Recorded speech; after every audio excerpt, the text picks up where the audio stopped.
Te alabo, Señor, te adoro por todo lo que eres, todo lo que has hecho.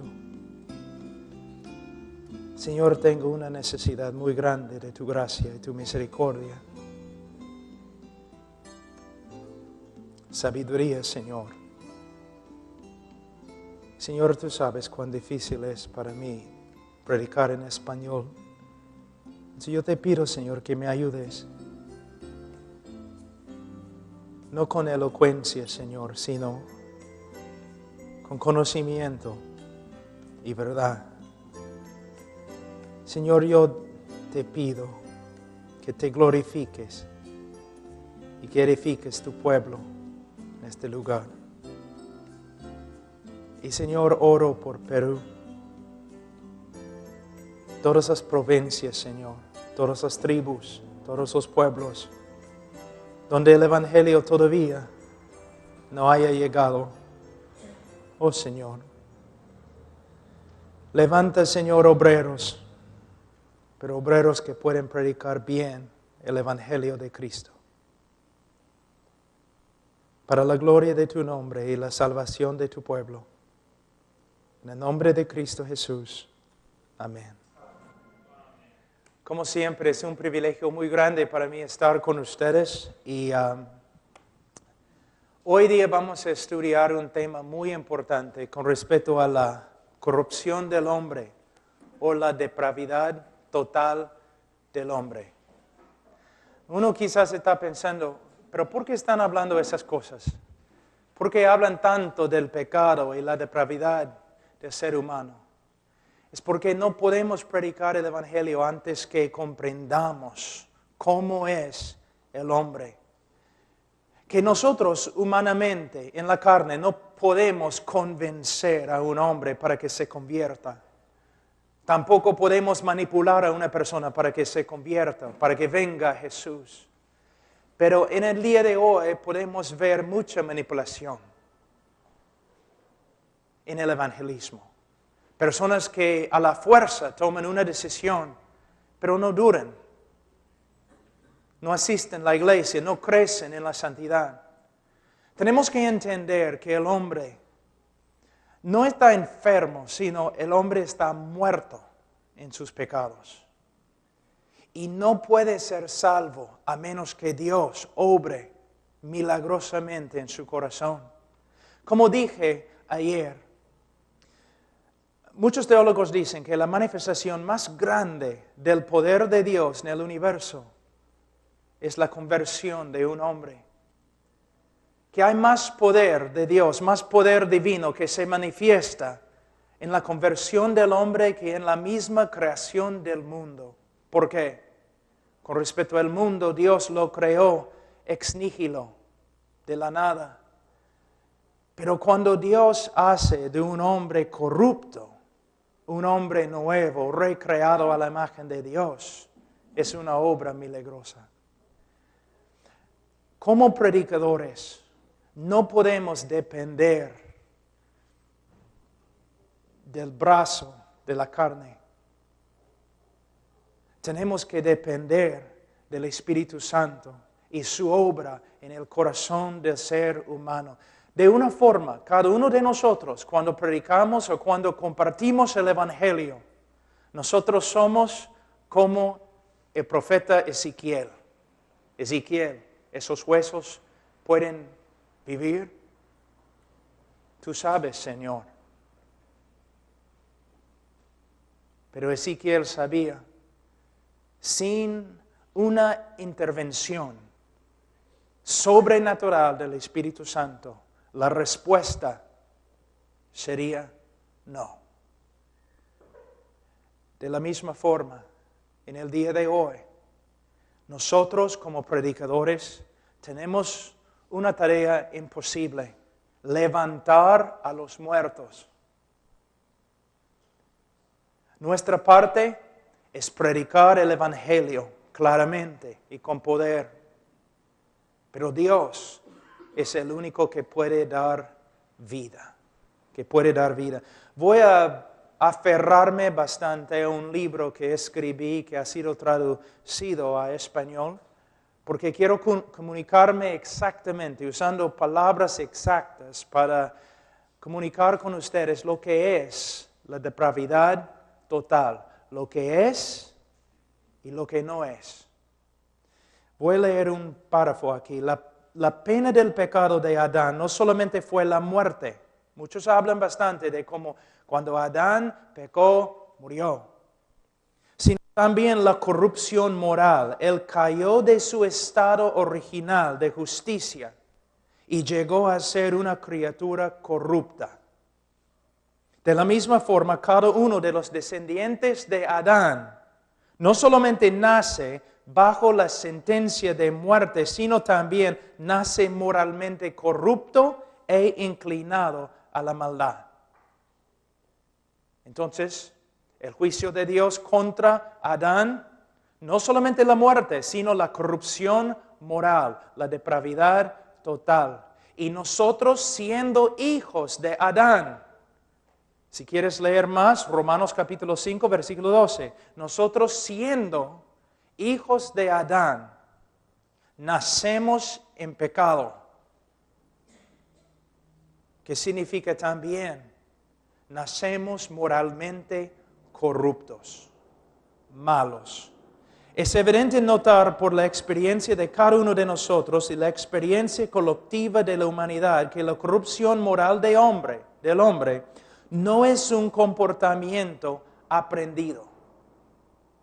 Muchos de los psicólogos en el día de hoy, sociólogos y otros dicen que, bueno, el joven se extravió moralmente por causa de la sociedad, o el hombre se extravía por causa de la sociedad en la cual nace. Pero lo que tenemos que ver es que la sociedad es un producto del hombre y del corazón del hombre. El hombre hace lo malo porque el hombre es malo. La corrupción moral del hombre no es un comportamiento aprendido, sino una característica inherente, arraigada profundamente en el corazón. Es una parte de su ser, no una parte superficial. La esencia más profunda de lo que es el hombre es depravado, torcido, pervertido, caído. La historia humana, la literatura secular y sagrada, filosofía y religión abundan con ilustraciones de la lucha del hombre con su propia corrupción y propensión a la maldad. ¿No es cierto? Es cierto. Cualquier persona en esta iglesia ahora podría levantarse y testificar lo mismo. Que hay una lucha tremenda dentro del corazón.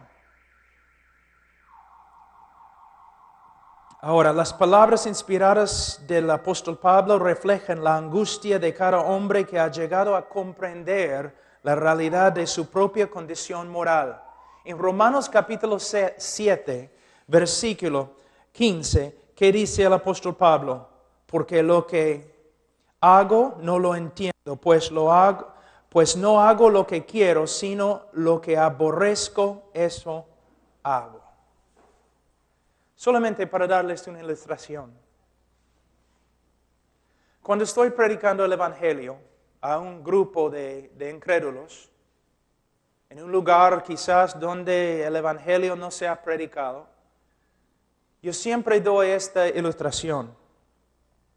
Si yo pudiera, hablando al incrédulo, si yo pudiera quitar tu corazón y yo pudiera poner el contenido de tu corazón en un DVD o video, y si yo pudiera dar ese video aquí, esta noche, ante toda la gente en este auditorio, tú correrías de aquí y nunca regresarías, porque has pensado cosas tan horribles que ni puedes compartirlas con tus mejores amigos.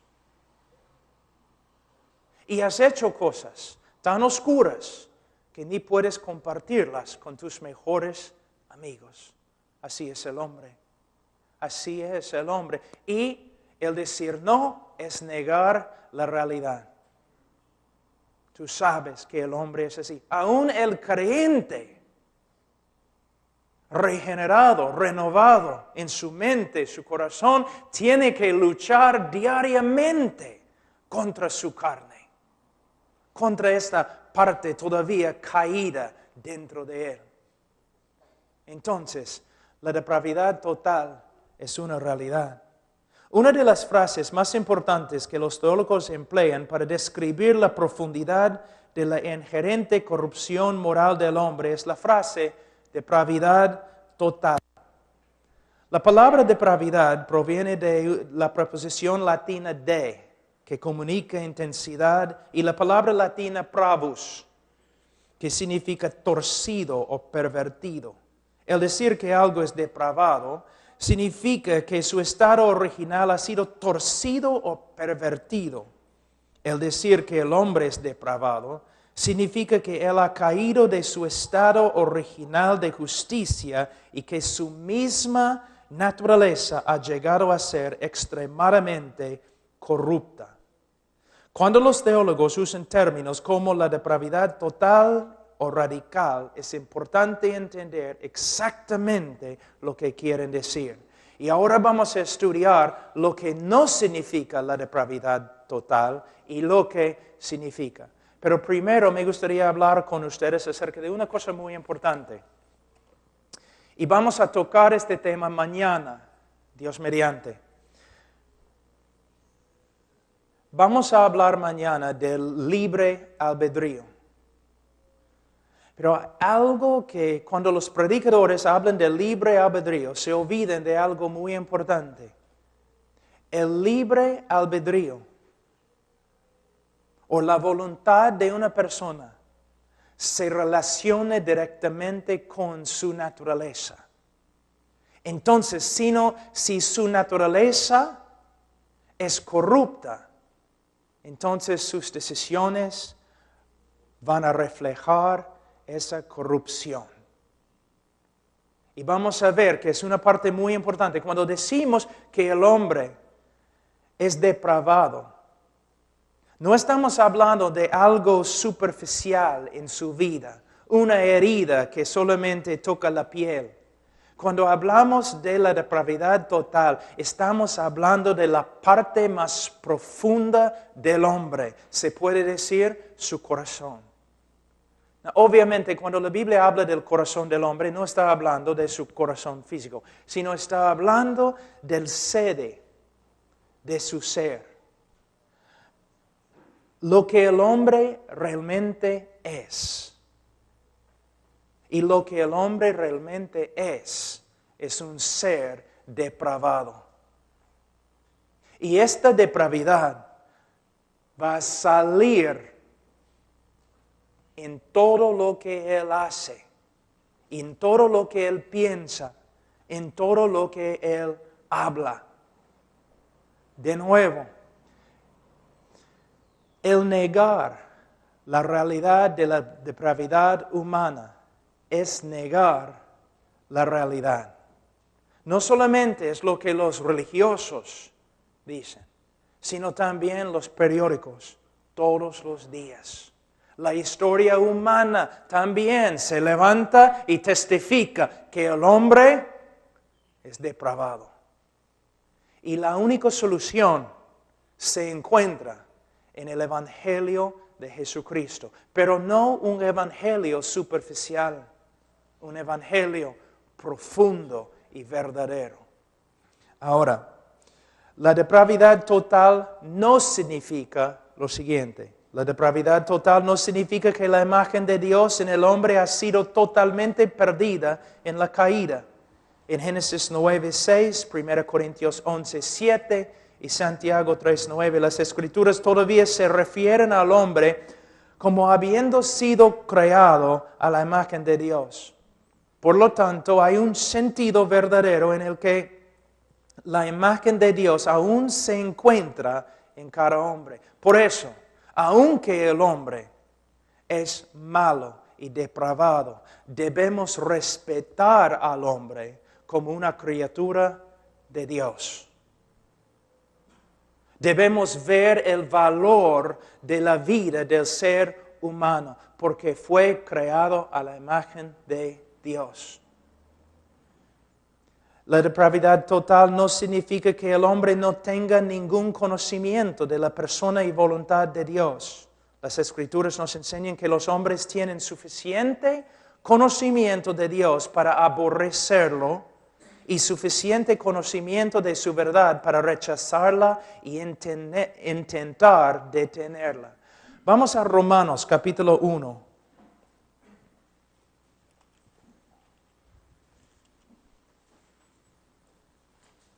Romanos 1.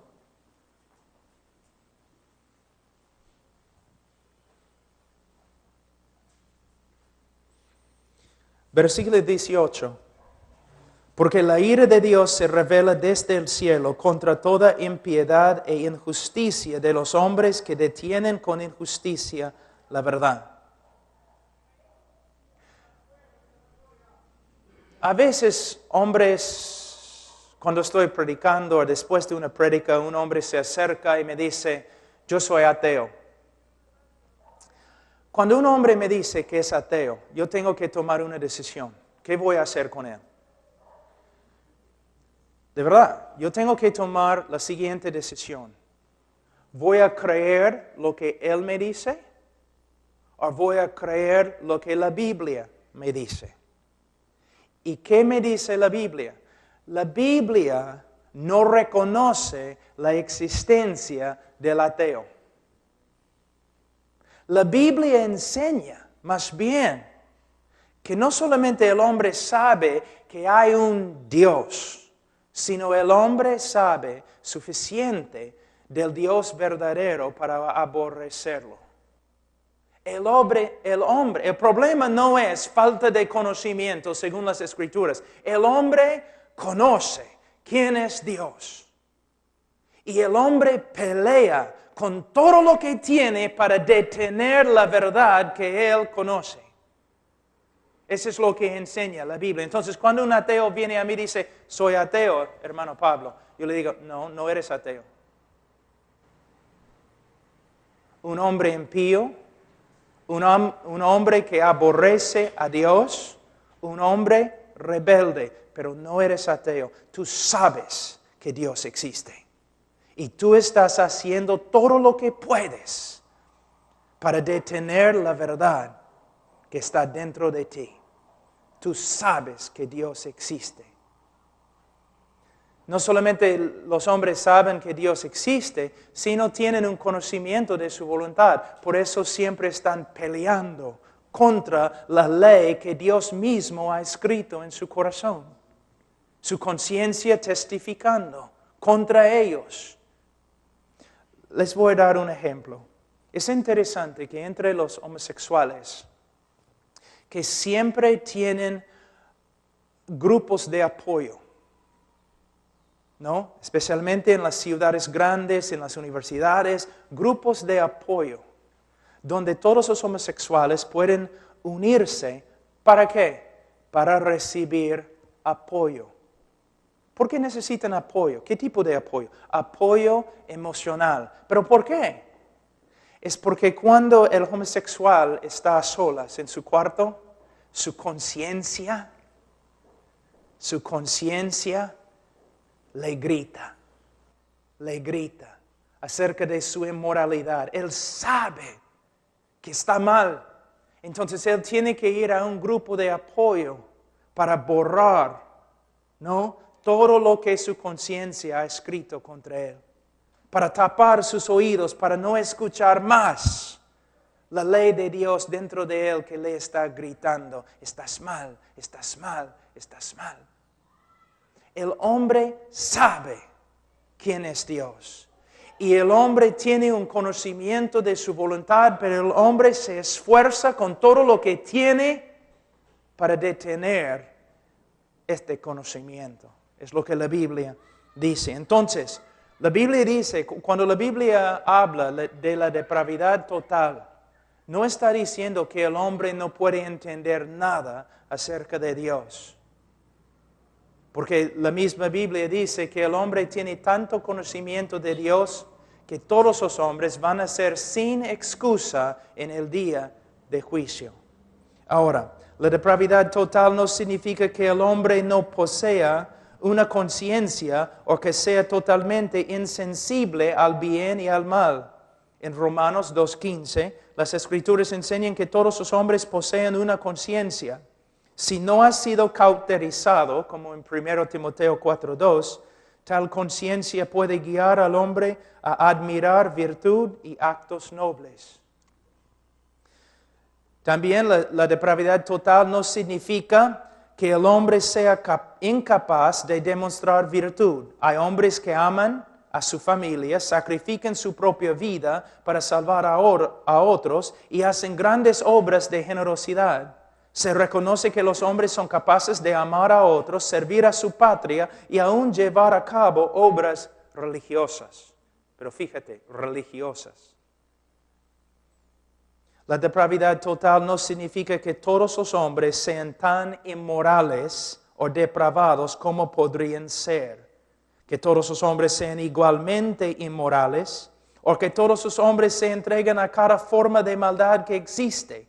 No todos los hombres son delincuentes, no todos son fornicarios o asesinos, pero todos son capaces de tales cosas. Lo que los refrena es la gracia de Dios. Ahora, vamos a ver lo que la depravidad total significa. Primeramente, que la imagen de Dios en el hombre ha sido seriamente desfigurada y que la corrupción moral ha contaminado la persona entera.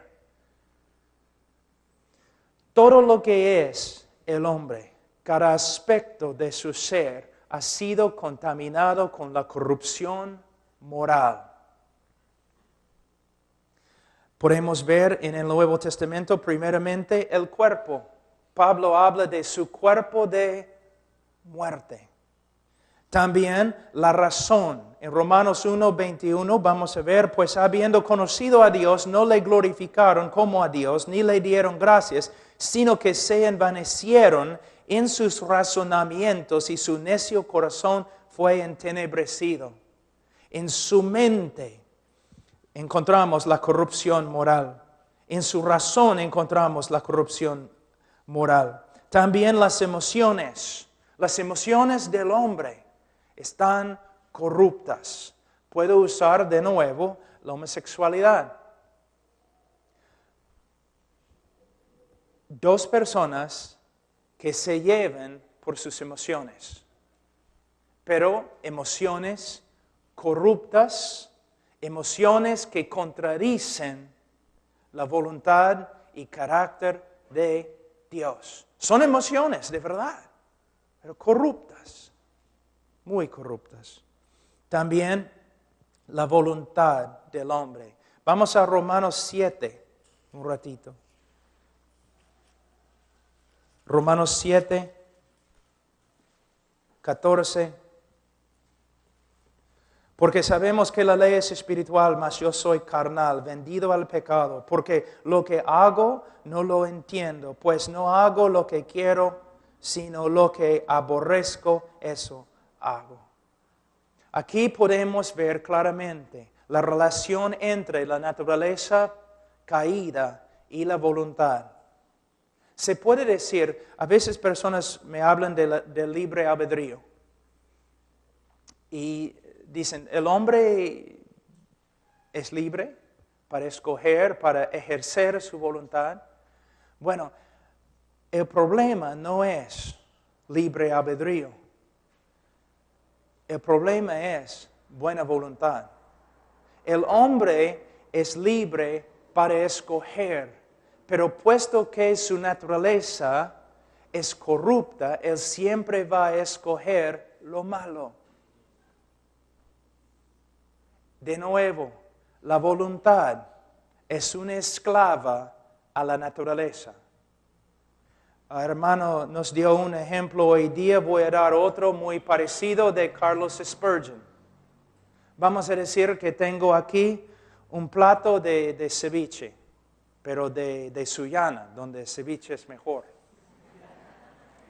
Un plato de ceviche, bien grande, un fuente de ceviche. Y aquí tengo basura. Y atrás tenemos un chancho. Y yo digo, suelta el chancho. ¿El chancho a dónde va a correr? A la basura. ¿Por qué? Es un chancho, pues. Es lo que los chanchos hacen. No se puede separar la voluntad del chancho de la naturaleza del chancho. Y es una buena ilustración de la conversión. Por ejemplo, soltamos el chancho. Él corre inmediatamente a la basura. De la misma manera, el hombre es como un chancho corriendo a la basura del pecado y mete su cabeza dentro del balde y empieza a comer feliz. Pero ¿cómo podemos salvar al hombre? Tenemos que cambiar su naturaleza. Pero ¿cómo podemos cambiar su naturaleza? No podemos, pero Dios puede. Es la obra regeneradora del Espíritu Santo. Un hombre está ahí viviendo en su pecado. No tiene vergüenza. Se gloria en su pecado.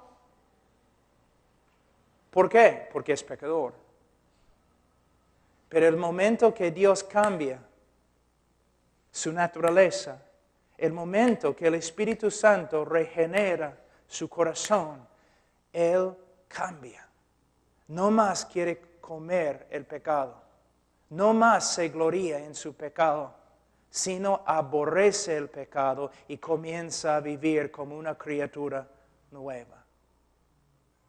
Entonces hay una relación directa entre la voluntad y la naturaleza. La depravidad total significa que la imagen de Dios en el hombre ha sido seriamente desfigurada y que la corrupción moral ha contaminado la persona entera.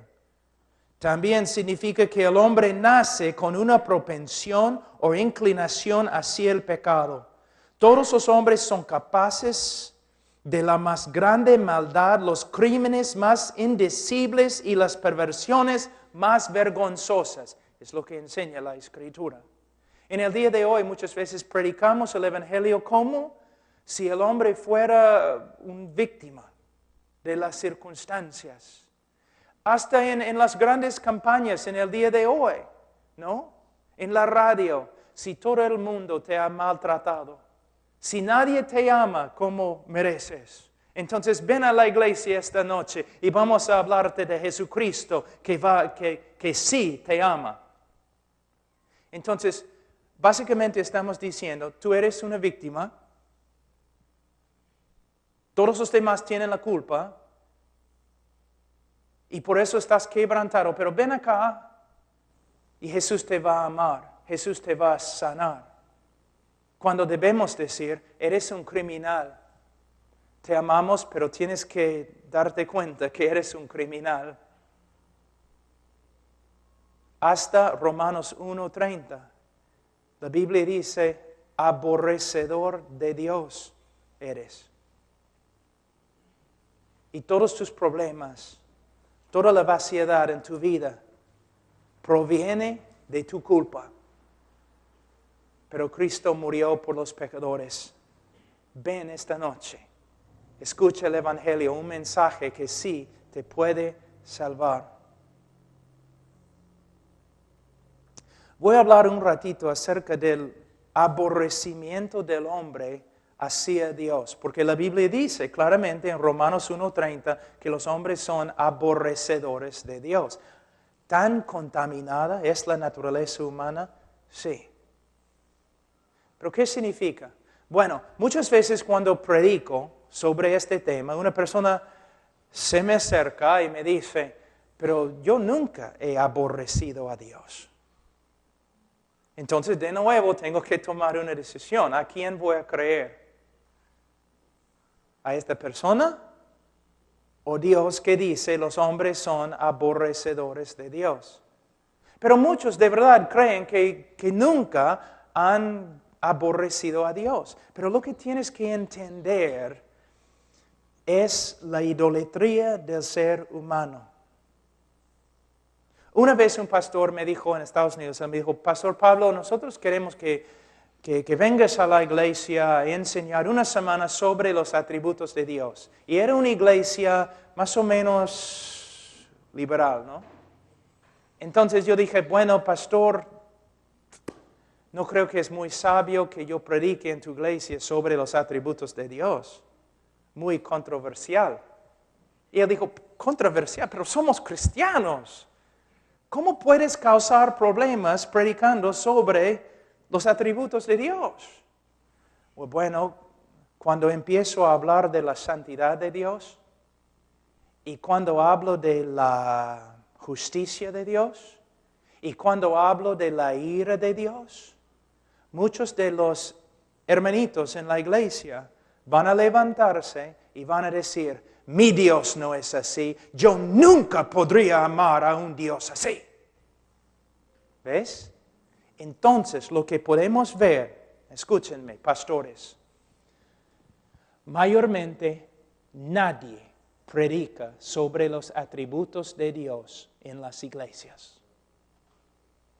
Por eso la gente es ignorante de quién es Dios. Entonces, ellos tienen ideas de quién es Dios, ideas no bíblicas. Entonces, no están amando al Dios de la Biblia, sino amando a un Dios que ellos mismos han creado, que es más como Papá Noel que Dios de la Biblia. ¿Te das cuenta? Entonces, toda la gente en la iglesia está diciendo, yo amo a Dios, yo amo a Dios. Pero no saben nada de Dios. Fíjense, mira, algunos de ustedes se han graduado de seminarios, de institutos bíblicos. ¿Cuántos años pasaron estudiando solamente los atributos de Dios? ¿Cuánto tiempo? Algunos de ustedes están pastoreando años. ¿Cuánto tiempo han pasado solamente enseñando quién es Dios? Y de ahí pensar, ¿pero por qué hay tantos problemas en la iglesia? Ni sabemos quién es Dios.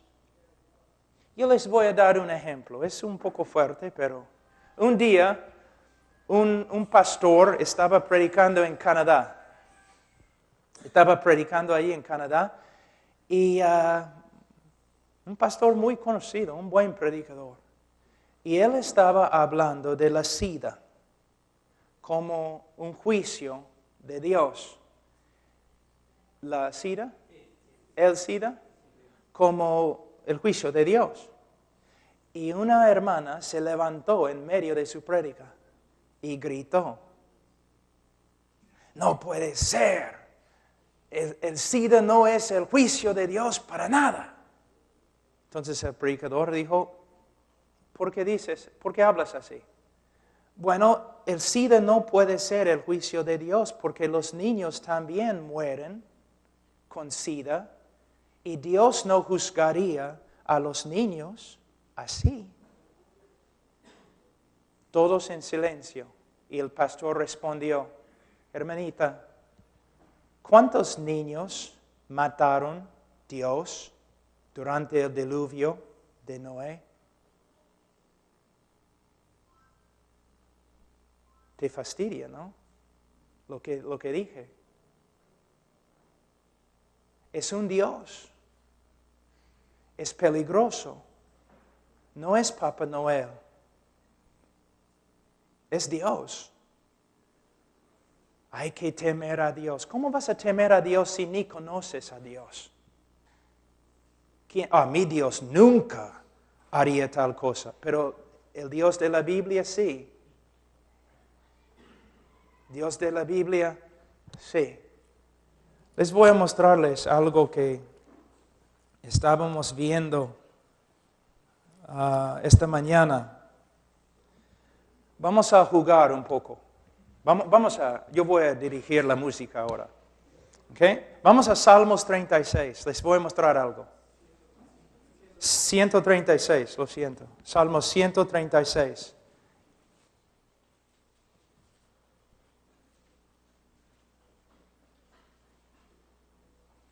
Yo voy a leer la primera parte del versículo y tú vas a leer la segunda parte del versículo. Okay? Es la primera vez en mi vida que he dirigido música. Okay. Versículo 1. Alabad a Jehová porque Él es bueno. Porque para siempre es su misericordia. Alabad al Dios de los dioses porque para... ¿Ok? Alabad al Señor de los señores. Porque para siempre es su misericordia. Al único que hace grandes maravillas. Porque para siempre es su misericordia. Al que hizo los cielos con entendimiento. Porque para siempre es su misericordia. Está bonito, ¿no? Vamos a empezar ahora en versículo 10. Al que hirió a los egipcios en sus primogénitos. Porque para siempre es su misericordia. ¿Te das cuenta lo que acabas de decir? El salmista dice, el que mató casi todos los niños de Egipto, y ahora tú gritas, porque para siempre es su misericordia. Seguimos. Versículo 13, al que dividió el mar rojo en partes. Porque para siempre es su misericordia. E hizo pasar a Israel por medio de él. Porque para siempre es su misericordia. Y arrojó a Faraón y a su ejército en el mar rojo. Porque para siempre es su misericordia. Él mató miles y miles, quién sabe, quizás 100,000 hombres, padres de familia, hijos. Y tú dices, y el pueblo de Dios grita, y para siempre es su misericordia. Seguimos. Dice, versículo 16, al que pastoreó a su pueblo por el desierto. Porque para siempre es su misericordia. Al que hirió a grandes reyes. Porque para siempre es su misericordia. Y mató a reyes poderosos. Porque para siempre es su misericordia. Solamente quiero mostrarles algo con todo eso. ¿Pueden ver que este Dios no es como el Dios que se predica en el día de hoy mayormente? Es un Dios que hay que temer. Un Dios de amor, por supuesto. Juan 3:16 se encuentra en las Escrituras. Pero también Salmos 5:5, donde dice que Dios aborrece a los que hacen iniquidad.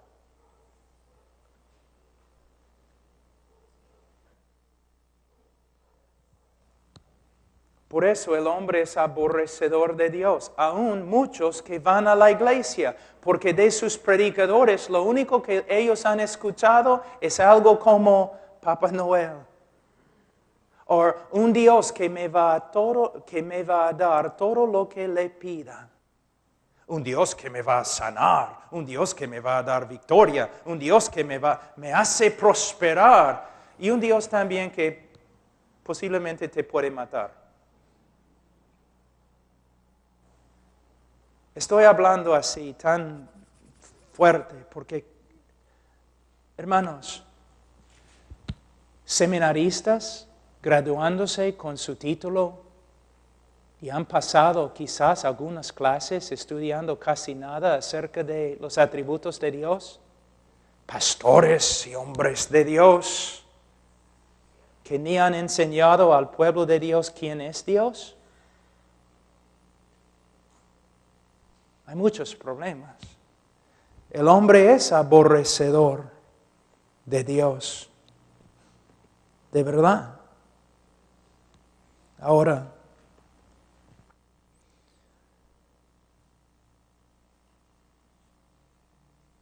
otra cosa que me gustaría decir, que la depravidad total significa que el hombre nace con una propensión o inclinación hacia el pecado.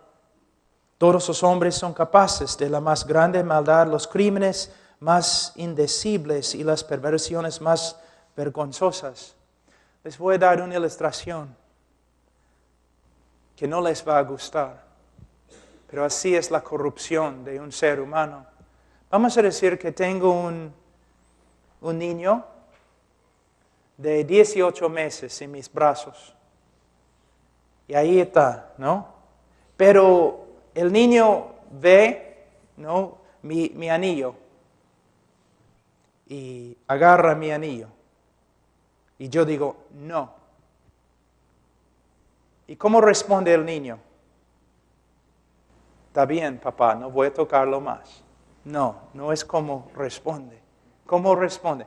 Agarra de nuevo. No. De nuevo. No. Empieza a llorar y torcer y mover sus brazos así, gritando. Un teólogo ha dicho, si este niño en ese momento tuviera la fuerza de un hombre de 18 años, mataría a su padre y le quitaría su anillo y saldría de la puerta, por la puerta, sin contrición o arrepentimiento. Tú dices, no, rehúso creer tal cosa. Este es el problema con el evangelismo moderno en el día de hoy. Sin la gracia de Dios, deteniendo la maldad del hombre inconverso, este mundo se destruiría en un segundo. Si no fuera por la gracia de Dios restringiéndote, serías peor que Hitler. El hombre es malo. Y no se cura con un evangelismo superficial. Se cura con un evangelismo verdadero y la obra regeneradora del Espíritu Santo, un milagro de Dios. La única razón por la cual estás sentado aquí hoy día es la gracia de Dios. ¿Por qué no estás fornicando en ese momento? ¿Por qué no estás robando? ¿Por qué no eres ateo? Una sola razón. Dios ha tenido misericordia de ti. Entonces no puedes jactarte de nada, sino la misericordia de Dios. Entonces, dice, la depravidad total significa que todo lo que los hombres hacen está contaminado por su propia corrupción moral. La corrupción moral y pecado del hombre se extiende a sus obras más encomiables. Vamos a Isaías.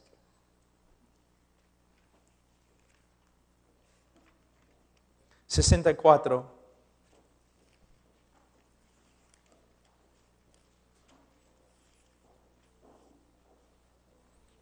Versículo 6. Si bien todos nosotros somos como suciedad,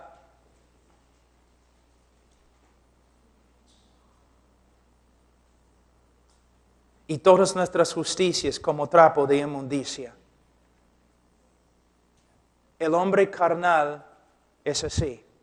El hombre inconverso es así. ¿Te das cuenta que casi todos los hombres en la calle se creen salvos por medio de sus buenas obras? Hoy día hablé con un hombre que entró y me dijo, wow, pastor, estás aquí. Soy también cristiano. Sí, soy cristiano, creo en el Señor, soy cristiano. Yo le pregunté, hermano, si murieras ahora mismo, ¿dónde irías? Bueno, no estoy seguro, quizás al cielo, quizás al infierno, porque tengo algunas buenas obras y creo que... ¿Dónde aprendió su cristianismo?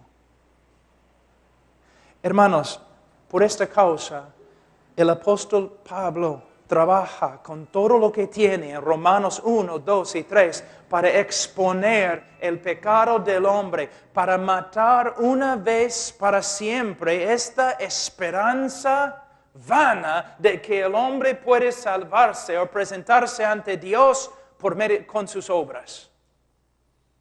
Por eso hablamos de la depravidad humana, para matar esta herejía una vez para siempre, para que los hombres que se glorían en Cristo. ¿Ves? Imagínense que yo trabajé un poquito con los leprosos de San Pablo cerca a Brasil, en el río Amazonas. Y es algo de verdad que te asusta. La lepra es una de las enfermedades más espantosas que hay.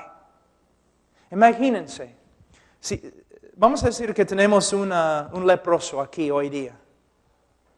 Si tuviéramos un leproso aquí, lo habrías olido antes de entrar.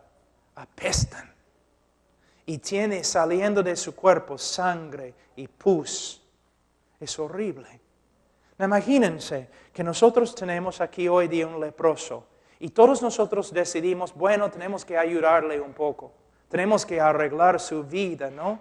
Entonces, aquí es lo que vamos a hacer. Vamos a Gamarra y vamos a comprar una tela muy, muy fina. La mejor que hay, de sede. Y vamos a venir y vamos a envolver al pobre en la tela para hacerle presentable, ¿no? A todos. Entonces, compramos la tela, regresamos, hacemos un traje o algo así y ya está. Bonito. Algunos segundos. Pero la corrupción del mismo hombre va a corromper toda la tela hasta que la tela sea tan fea y asquerosa como el hombre mismo. Por eso, nuestras buenas obras no pueden salvarnos, porque nuestras buenas obras son tan sucias y depravadas como nuestro mismo corazón. Ahora, estoy hablando del no creyente, del hombre natural, el hombre caído. Pero en la calle hay hombres que están caminando por todos lados creyendo que son salvos por medio de sus buenas obras y muchos de ellos han escuchado prédicas evangélicas. Es importante que denunciemos el pecado en el hombre, que trabajamos, que nos esforzamos a exponer cómo es la condición verdadera del hombre, para que el hombre pueda entonces ser salvo. Ahora, la depravidad total significa que las obras de los hombres no son el resultado. Eso es muy importante. Las obras de los hombres no son el resultado de su amor para con Dios o un deseo de obedecer sus mandamientos. Ningún hombre ama a Dios de una manera digna o como su ley demanda, como en Deuteronomio y Mateo, con todo su corazón, con toda su fuerza. Tampoco hay un hombre que glorifique a Dios en pensamiento, palabra y obra, aunque Dios merece que le glorifiquemos si tomamos agua o comemos comida. Todos los hombres se prefieren a sí mismos que a Dios.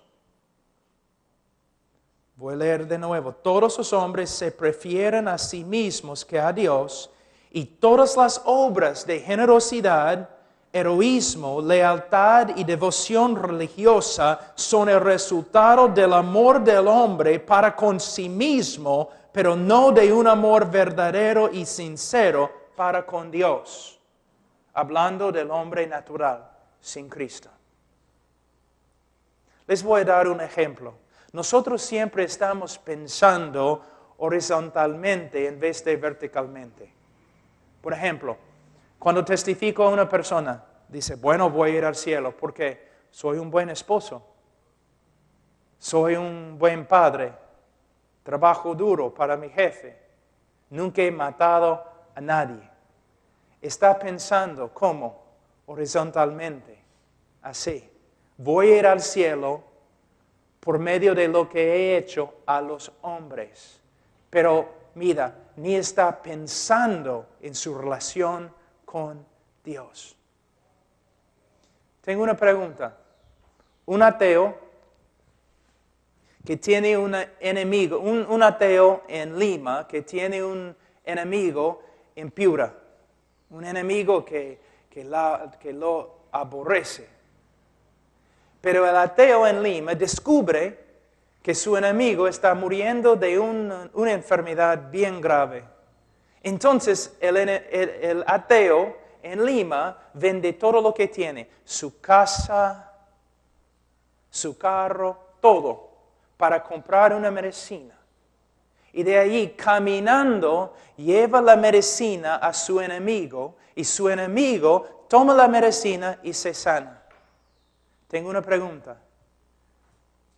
¿Ha hecho bien o ha pecado?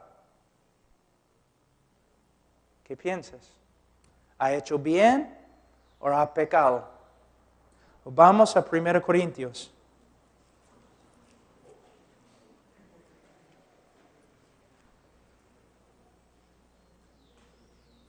Días.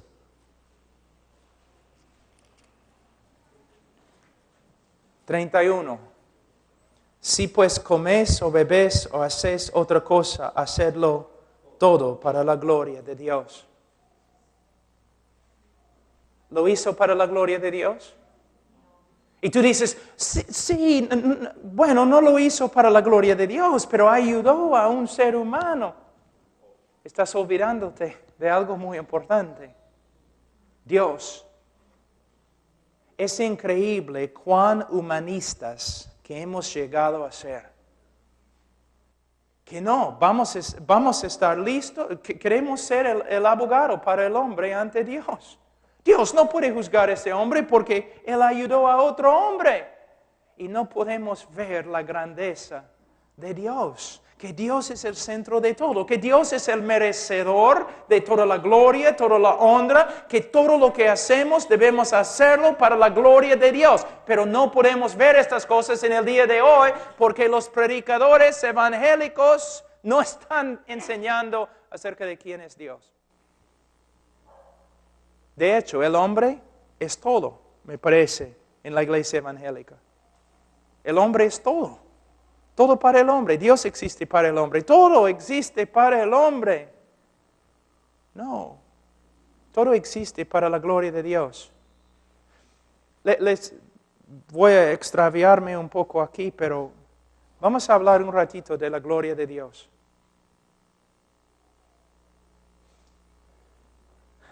Aquí es un problema teológico. ¿Por qué Dios salvó al hombre? Tú dices, bueno, Dios salvó al hombre porque ama al hombre. ¿Ok? ¿Por qué Dios ama al hombre?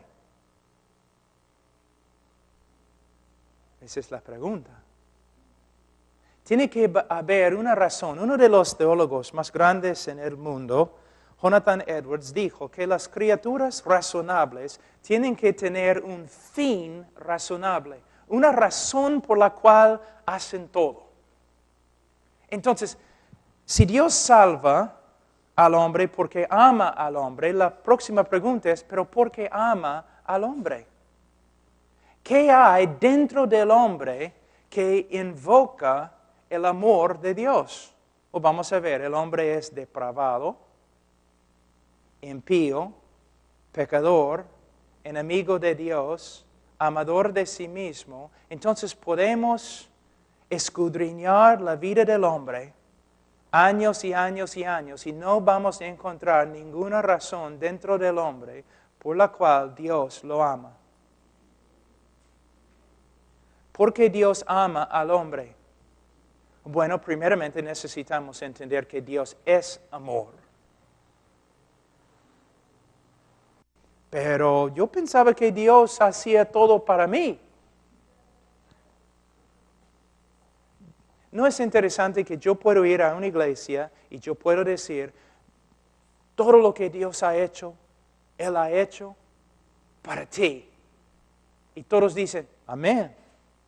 Pero si yo digo, todo lo que Dios ha hecho para sí mismo, para su gloria, por causa del amor que Él tiene para sí mismo.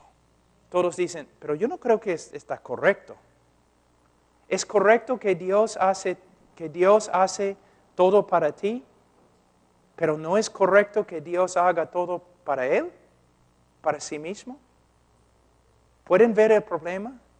¿Qué pasa? Otra cosa, hay una canción en Estados Unidos ahora muy, muy popular que dice, Dios ama a las personas más que cualquier otra cosa. ¿Está bien en español? No, Dios ama a sí mismo más que cualquier otro ser, cualquier otra cosa. Dios ama a sí mismo. Tengo una pregunta. ¿Cómo se llama cuando tú amas a una persona o una cosa más que amas a Dios? ¿Cómo se llama? Idolatría. No debes cometer idolatría. Tampoco debe Dios cometer idolatría. Dios debe amarse, porque Él es el más digno de amor. Si Él no se ama a sí mismo más que a todos los demás, Él está negando la realidad de quién es. Es Dios. Yo tengo un problema. No, Él debe amarme a mí. Ahora, vamos a hablar un ratito de la gloria de Dios, que Dios hace todo lo que hace para su propia gloria. Dios hace todo lo que hace para su propia gloria. Yo voy a mostrarles que no solamente es correcto, pero es algo que resulta en grandes bendiciones para la creación y su pueblo. Les voy a dar un ejemplo. Vamos a decir que estoy parado ahí atrás al final de la reunión y cuando estás pasando por la puerta, yo te doy un chicle. Yo te doy un chicle. Y tú mires al chicle.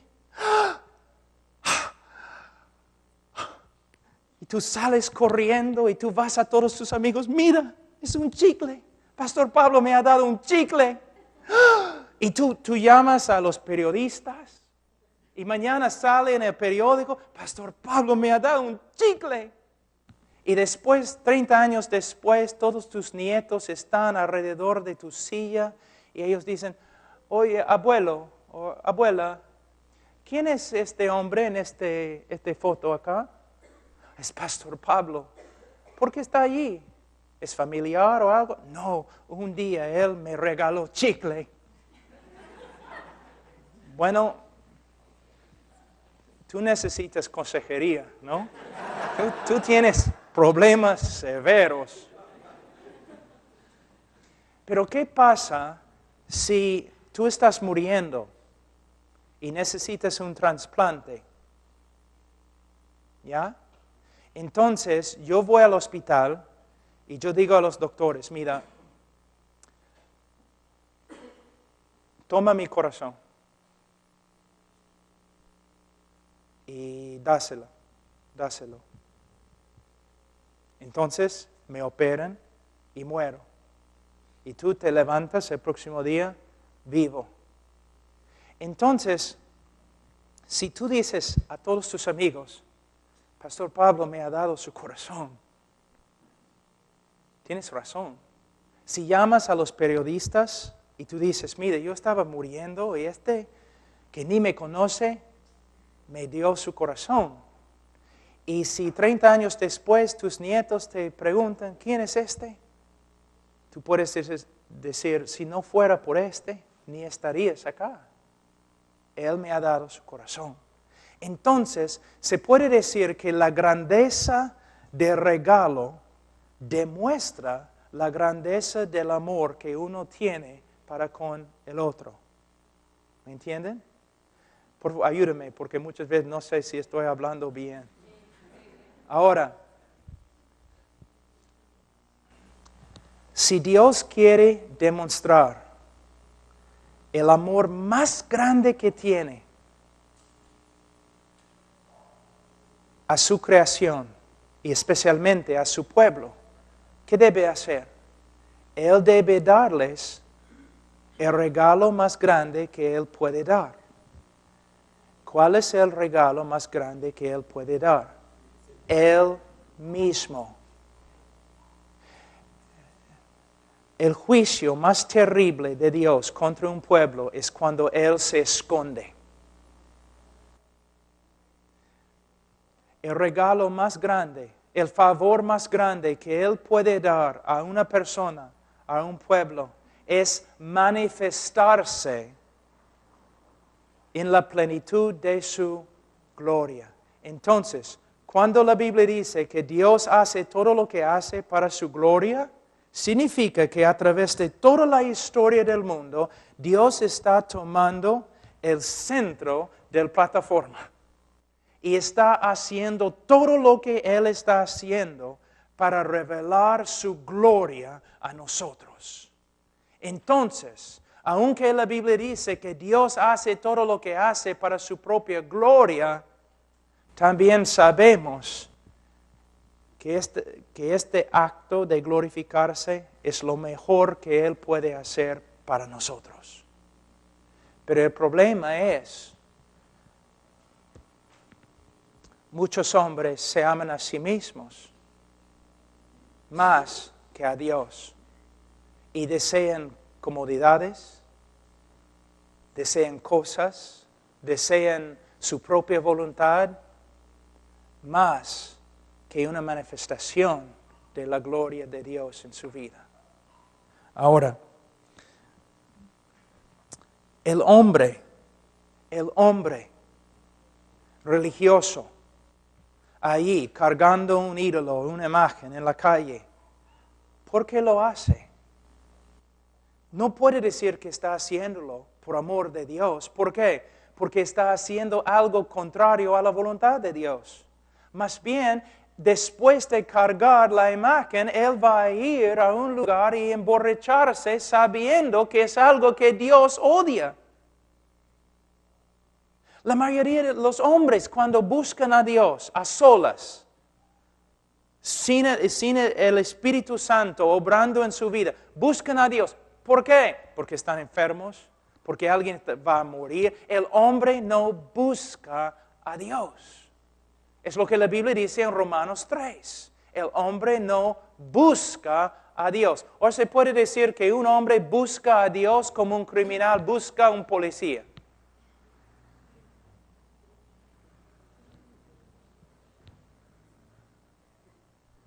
Recuerden lo que dijo Jesús. Ustedes no quieren venir a la luz porque sus obras son malas. Y vamos a hablar de esa verdad mañana.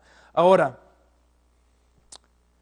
la depravidad total significa que la mente del hombre es hostil hacia Dios, no puede sujetarse a la voluntad de Dios y no puede agradar a Dios. Romanos 8.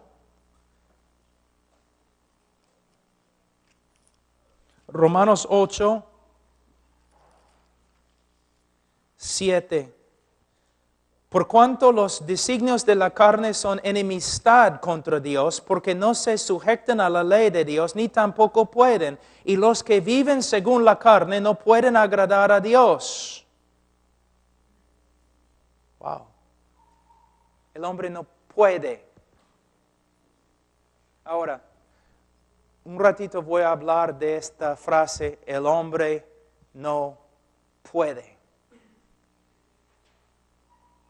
Muchos dicen, si el hombre no puede buscar a Dios, si el hombre no puede encontrar a Dios, si el hombre no puede obedecer a Dios, entonces el hombre no es culpable. No podemos juzgar a un ciego porque no puede leer un mapa. No podemos condenar a un hombre sordo porque no nos escuche. Entonces, si el hombre no puede buscar a Dios,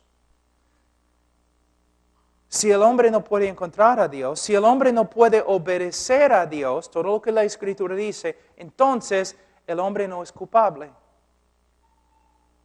Pero no es cierto. El hombre no puede, porque el hombre aborrece tanto a Dios. Les voy a dar un ejemplo. Aquí tengo mis notas acá, creo. Aquí. Vamos a avanzar un poco más hoy día. Escuchen un versículo muy importante en Génesis 37:4. Y viendo sus hermanos, los hermanos de José, que su padre lo amaba más que a todos sus hermanos, le aborrecían y no podían hablarle pacíficamente. Fíjense en la palabra, no podían hablarle pacíficamente. Now, tengo un problema. Ellos supuestamente hablaban arameo, como José, pero dice que no podían hablarle pacíficamente. Tenían bocas, tenían lenguas, no eran sordomudos, no podían. ¿Por qué no podían hablarle pacíficamente? Porque le aborrecían. El odio en el corazón de ellos no permitía que ellos le hablaran pacíficamente. Una vez has escuchado una persona, una mujer de muchos años, una anciana, llena de amargura, viviendo con su esposo, y el pastor visita la casa y dice, hermana, yo sé que tu esposo pecó contra ti hace 25 años, pero tienes que perdonarle. ¿Y qué dice ella? ¡No puedo! ¿Ves? ¡No puedo! ¿Tiene lengua? Boca, habla español, vive en la misma casa, porque no puede. Porque su voluntad es una esclava de su naturaleza. Su voluntad es una esclava al odio que existe dentro de su corazón. Cuando decimos que el hombre no puede ver a Dios, es porque el hombre odia a Dios tanto que hace así. No quiero. Cuando decimos que el hombre no puede escuchar a Dios, es porque el hombre odia a Dios tanto que dice no quiero. Cuando decimos como Jesús que uno no puede acercarse al Padre, es porque no quiere. Y no quiere porque aborrece tanto a Dios. Por eso Romanos 1:30, los hombres son aborrecedores de Dios.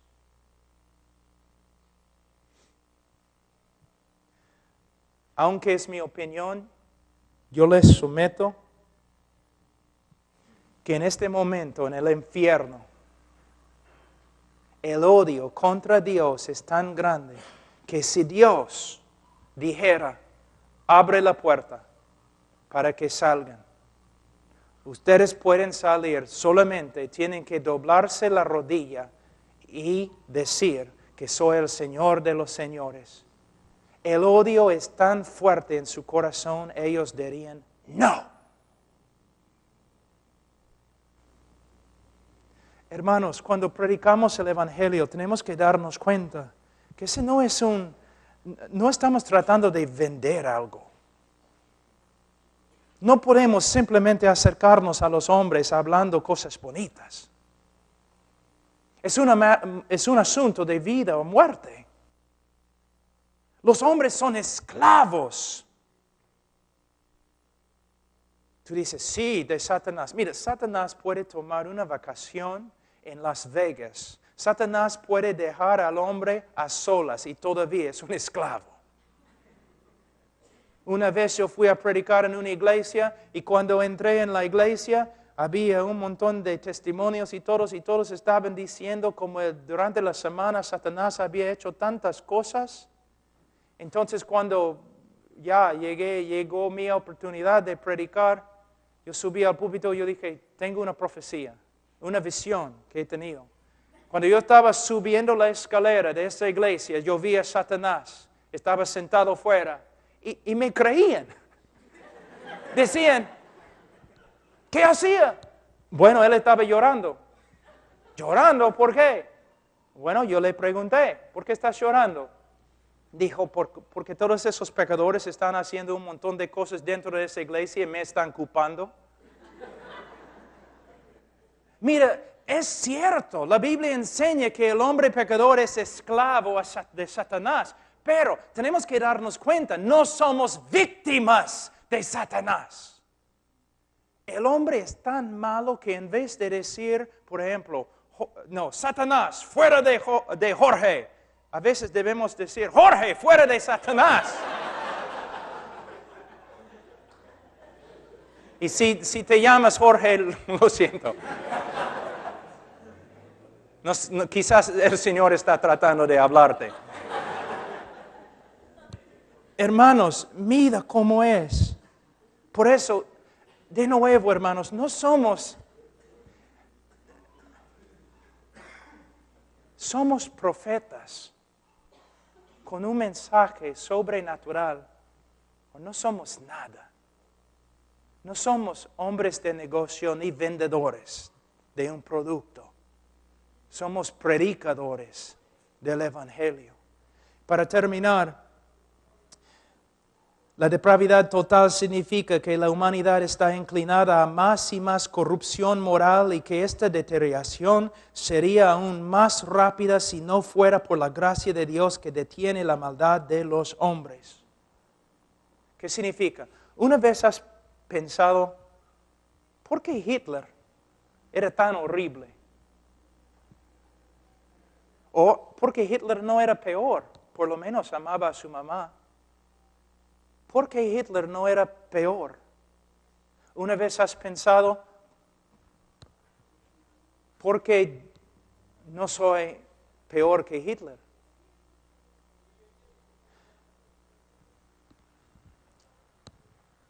Todos los hombres son iguales con Hitler. Básicamente, en su esencia, todos los hombres son depravados.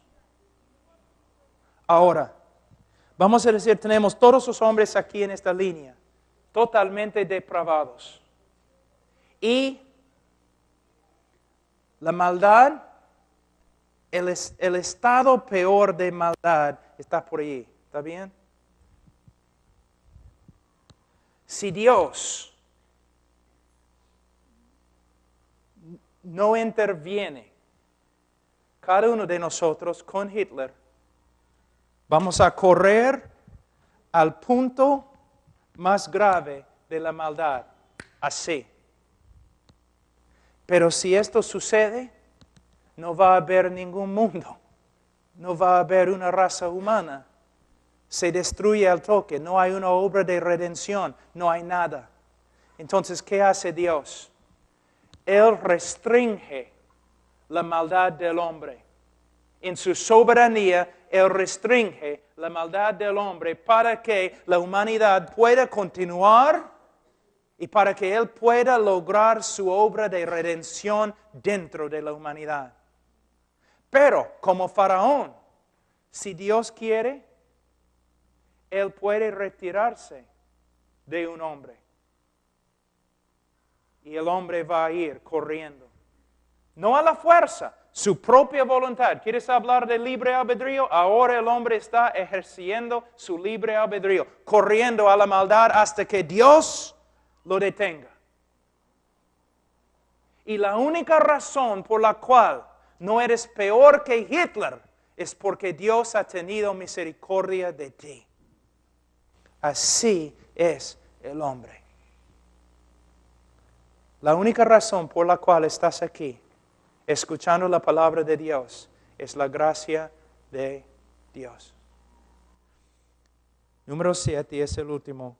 La depravidad total significa que el hombre no puede librarse de su condición pecadora y depravada. Él está muerto espiritualmente, Efesios 2, 1-3, corrupto moralmente, Salmos 51:5, y no puede cambiarse a sí mismo, Jeremías 13:23. Así es el hombre. Así es. Y por eso el Evangelio es tan importante. Hermanos, 3 años después de casarme, yo compré un anillo con una diamante para mi esposa. Fuimos a una tienda y yo dije al hombre, quiero comprar un diamante. Y él dijo, bueno, ¿cuánto quieres pagar? Cuando yo le dije, él empezó a reírse Entonces él dijo, bueno, voy a tratar de encontrar algo, ¿no? Entonces él regresó por fin con una cajita así, abrió la cajita y aquí, Señor, en la mesa, tu diamante. ¿Dónde? Yo veo un aro, no veo diamante. De ahí, bien vivo ese hombre. No era peruano, pero quizás descendiente de peruano. Bien vivo. Él regresó y salió de nuevo con una tela negro. Y puso la diamante encima de la tela negro. Y de allí yo podía ver el diamante. Mi esposa no, pero es otra historia. Yo podía ver, de verdad, Charo, te juro, hay un diamante ahí. ¿No? La oscuridad de la tela. A través de la oscuridad de la tela resplandecía el diamante. Por eso, cuando yo escucho acerca de la depravidad humana, no me entristece.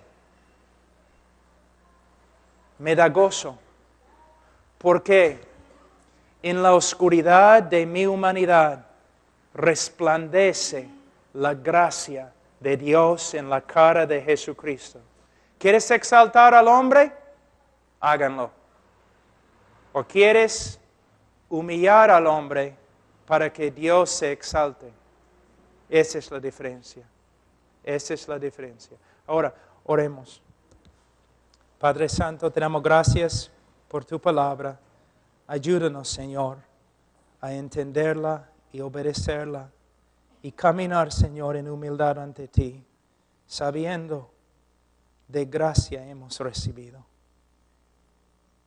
Y hasta la eternidad, Señor, solamente seremos destinatarios de tu gracia. Ningún otro título, Señor, necesitamos. Salvados por la gracia de Dios. En nombre de Cristo Jesús.